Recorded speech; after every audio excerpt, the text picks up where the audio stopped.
Okay, this is, I almost said math too. This is stats, and we're going to do part 2 of section 1.1, and we're going to pick up with two-way tables and marginal distributions, which is the second half of this lesson. Okay, so when a data set involves two categorical variables, we begin by examining the counts or percents in various categories for one of the variables. So in this case, we have something called a two-way table. Now, most of you guys have actually seen these before. I just don't think that people have actually given them a name. People are just like, okay, that's just a way to plot the data. But we call them two-way tables. Your categories in this case are going to be your male and your female. Okay.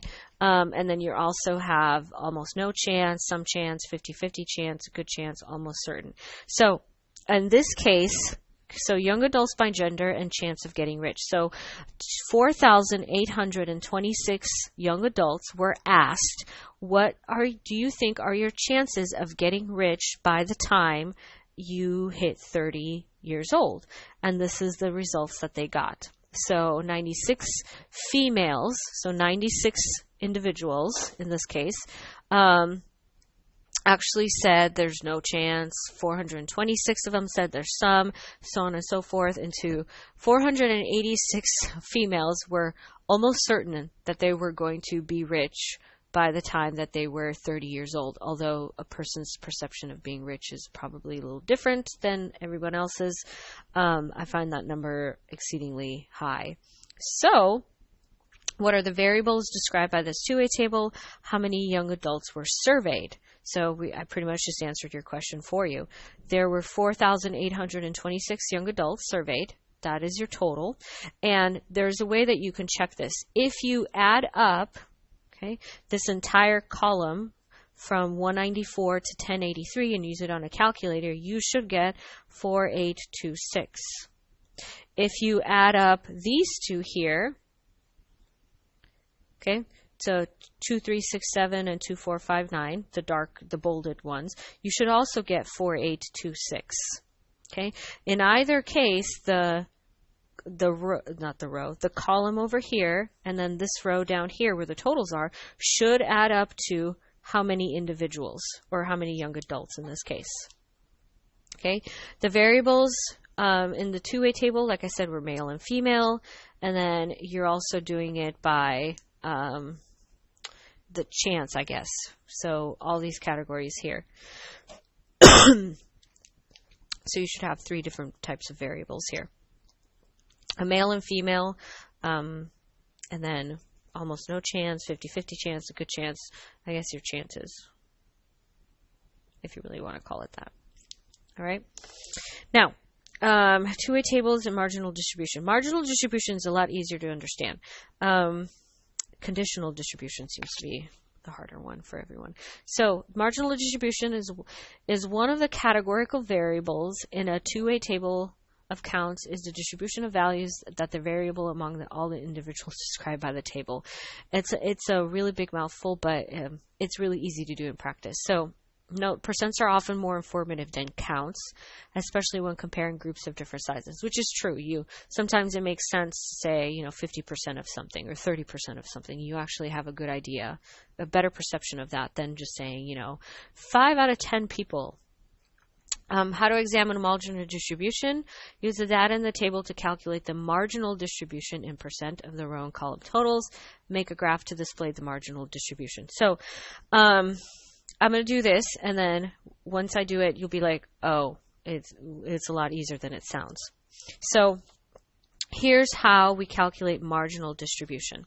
The reason, first of all, we call it marginal distribution is because we take the bolded numbers on the margins that you just saw. So, for example, 194, 712, 1416, 1421, and 1083. Okay, so we're going to take 1, 2, 3, 4, 5.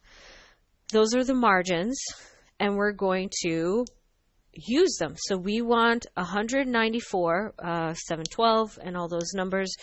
They're on the margin. So we're going to figure out what the percentage is for just those numbers. So in this case, and then I'm going to go over here.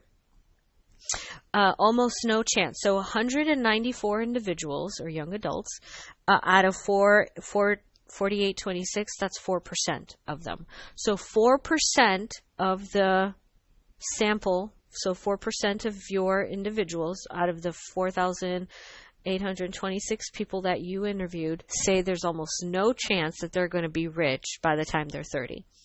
The next one, some chance, 712. So 712 came from that row, right? Out of 4826, that's 14.8%. 1416 is about almost 30%. 1421 is probably going to be about almost 30% too. So there's a good, some people really think there's a 50-50 chance that they might be rich before they're 30. Almost certain, and then there's a good chance too. Now, we're going to take these. So before we had a bar graph that would display the, just the numbers themselves. Now we're going to take these percents, your marginal distribution, and we're going to put them on a bar graph. And it looks like this. So we accurately labeled percent, the survey response, and we said, okay, so less than 5% think there's almost no chance, there's a 50-50 chance, a good chance, and almost certain. It's not a very symmetric, it's not a very symmetric graph going on over here. So I would say, 50-50 good chance is really high up there, almost certain, but it's not very symmetric. I would almost think like almost certain would be a little bit lower if you'd asked me. I'd be like, oh, okay. Well, some people have a really good opinion of themselves. Okay, so that is marginal distribution. You take the numbers on the margin, and then you create a percent with them, and then you plot the data. Okay, because we want to see what it looks like. Okay, now conditional distribution. It's a little weird, but we can kind of work our way through it, and if we still have issues, we can figure it out in class. So conditional distribution of a variable describes the values of that variable among the individuals who have a specific value of another variable. So select the rows or columns of interest, and this can go both ways. Use the data in the table to calculate the condition percents of the rows and the columns. And like I said, we'll do this together, and then we'll see what it says. Make a graph to display the conditional distribution. Use a side-by-side bar graph or segmented bar graph to compare the distributions. And I have both examples to show you. So here's a conditional distribution. And then before I even show that to you, you probably already have it printed, but before I show it to you, let's go back to this part, for example. We know that 4% of everyone, right, thinks there's almost no chance of getting rich. But what if I only wanted to talk about the females? What if I said, okay, I don't really care about the guys, but I'm interested in the girls. So what if I said the girls, I want to know, out of all the girls, how many think there's almost no chance? How many think there's a good chance of getting rich? So that's conditional. So the condition being that the condition is the females now. I've narrowed down my pool, I guess you can say, of variables. So I'm going to only talk about the females. I've taken everything, the males and all of them, and I just don't care about anything. I want that subgroup, the subgroup of females. So if I look at this, I say, okay, well, all of my females are 2,367. Okay, that's a pretty good number, I think. But 96 of them think there's almost no chance. Is that significant? Is that going to be more than 4%? Or is that going to be less than 4%? I want to know. So is it possible that maybe it's 4% for everyone, the boys and the girls, but what if I said, well, I think the girls, since there's 96 of them, out of this many of them, I think that might be a bigger number than 4%. I think maybe the girls think that, more of the girls think that, there might be no chance, they're really pessimistic about their life or something like that. So I want to find out what that is. And that's what you do conditional distribution for. And the process is the same. You're still dividing to get a percent. Only this time, you're not doing like 96, which is this number right here that I was talking about. You're not doing 96 out of your entire population. You're going to do 96 only from the group that you selected. In this case would be females. So in the next slide, that's basically what they did. So it's still the same numbers. Okay. They said, okay, well, I don't know why they flipped these around, but that's silly. Okay. Because the females are what I was talking about. So the females will go here and here. 96 out of all of the females, 2, 3, 6, 7, is roughly about 4.1%. So I'm like, oh, okay, well, I guess that's not much bigger than the actual 4% that we got for everyone, which kind of makes sense. All right. But please notice what's in the denominator now. It's not 4826. It's out of your subgroup. Your subgroups are the females that I was talking about. We don't care about the males in this case. So 96 girls out of 2,367 girls think that they only have a 4% chance. Okay. Now, and then you do this with pretty much all of the numbers.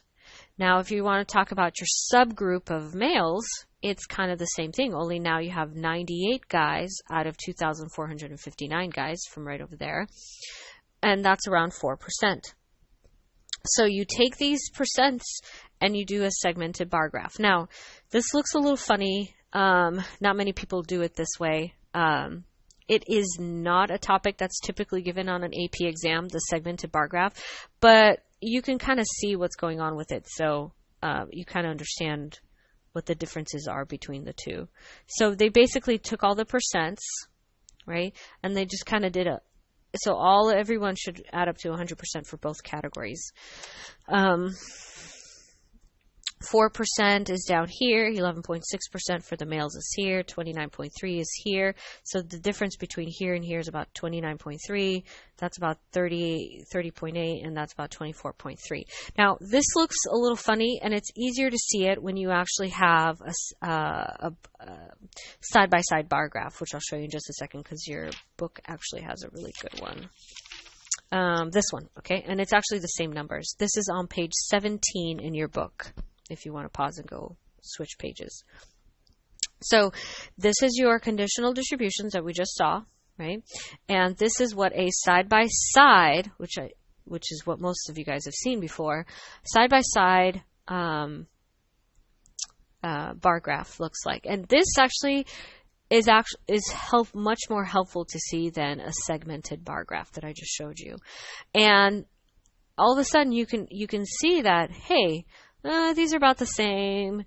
50-50 is about the same. There's a little bit of a higher chance of the males that think they have a better chance of getting rich by the time they're 30, and some of them are even almost certain.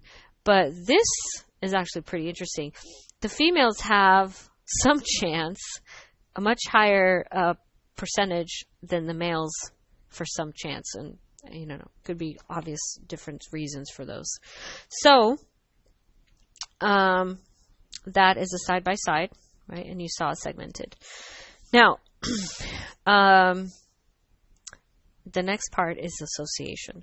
So the question is, can you say, now that you've seen the side-by-side graph, can you say that there is an association between the gender and opinion in the population of the young adults? Is there an association, meaning here's what would happen if there was an association. A lot more of the guys, for example, would say much more of the guys would have an opinion that they would get rich by the time that they're 30, or more of the guys think this. Okay, making this determination requires formal inference, which will have to wait a few chapters. Okay, but you need to actually ask yourself that question. Is there an association between these two? Is it more likely that being a guy, you're going to say, all across the board that you think you're going to have a better chance of getting rich? Or is it all females all across the board that you have a better chance of getting rich? Is there an association between these two? And you can tell me that in words or not. Words would be great. Okay. And then the last thing is the summary. I think there's a better an association. But I'll talk about that in class because I actually want you to do the work for it first. Okay, so there's a really good definition. It's not on your PowerPoint, I apologize, but it's actually in your book, and it's a really good definition for association. It says, we say that there is an association between two variables if knowing the value of one variable helps predict the value of another. So if knowing the value of one variable does not help you predict the value of the other, then there's no association between the variables. So for example, if I knew the data by heart and I said, oh, this person's a guy, so automatically I know there's an association between guys if I look at the data and I say something like, oh, they're always going to think that there's a chance that they're going to get rich by their 30. So I've somehow calculated the results and I know beforehand that there's an association. It's always true that guys have a higher opinion, have a higher percent of thinking that they're going to get rich. Okay, so knowing one is going to actually determine the value of the other. Okay, otherwise there's no association. So read this part to yourself if you can. It's actually pretty informative. Okay, now before I leave you, okay, your check for understanding is going to be the following. So when you finish this video, I want you to go back to Canvas and to the assignments page and submit. You're going to submit this assignment. And if I can find the piece of paper, that would be great because I don't know what just happened to it. What just happened? I had it written down and everything. No. Okay, so what I want you to do, oh, here we go. Haha, found it. This is what you're going to submit on Canvas. Okay, I want you to compare and contrast marginal distribution and conditional distribution. Do not give me just the definitions. I know what the definitions are. They're in the book. I'm pretty sure I can find them myself. I want you to, in your own words, in complete sentences, tell me what is marginal distribution, why is it important, and what is conditional distribution, and why do we want to know that? Okay, and then compare them. How are they the same? And then contrast them. How are they different? Are you using the same numbers for both? Could there be numbers that you're using the same for both? All right. So don't just give me definitions. That's not what I want. And we both know that's not how you compare and contrast. Okay. So if you have any questions from now and then, please see me. Otherwise, I will see you guys the next time I see you.